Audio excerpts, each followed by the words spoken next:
সতর্ক করলাম, 5,000 টাকা জরিমানা করলাম, ভবিষ্যতে যেন সতর্ক হয়ে যান। নিম্ন বা নিম্ন মধ্যবিত্ত আয়ের লোকজন যদি আপনার এখানে খায়, প্রাইসটা কি তাদের কাছে বেশি ম্যাটার করে না? 100% করে। আপনি যদি মাছ 100 টাকা বেচেন, আপনার পাশের রেস্টুরেন্ট যদি 120 টাকা বেচে, তাহলে কার কাছে আসবে? আপনার কাছে আসবে।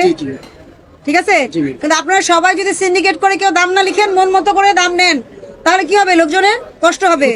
কষ্ট হলে সরকার কি করবে? সরকার কিন্তু নিজের কি করে স্ট্রিক্ট পজিশনে চলে আসবে, মনে থাকবে।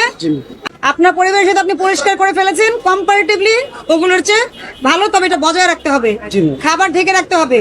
ফ্রিজে কাঁচা খাবার, রান্না খাবার, করা খাবার একসাথে রাখা যাবে না। ফ্রিজে কাঁচা খাবার, রান্না করা খাবার রাখা যাবে না। দুইটা ফ্রিজ মেনটেন করতে হবে। আপনার তো চাইনিজ ফুড নাই, যাদের চাইনিজ ফুড সেগুলো হাফ প্রসেস রাখতে হয়। আপনার তো চাইনিজ নাই, তাহলে আপনার ফ্রেশ খাবার, আপনার তো দুইটা ফ্রিজের দরকারই নাই। যা তৈরি করবেন আজকে বিক্রি করবেন, টার্গেট কম রাখেন। আপনাদেরকে সবসময় আমি বোঝাই, মিষ্টি আলাদেরকেও বোঝাই যে আপনি প্রোডাকশনের টার্গেট রাখেন, যে আজকে 10 কেজি হবে বা আজকে এই 10টা আইটেমই হবে, পরে আর বাড়াবো না, ওইটুকু শেষ করে ফেলবো। এটাকে ইথিক্যাল বিজনেস বলে এবং সুন্দরভাবে করতে পারবেন। ঠিক আছে, ভালো থাকেন।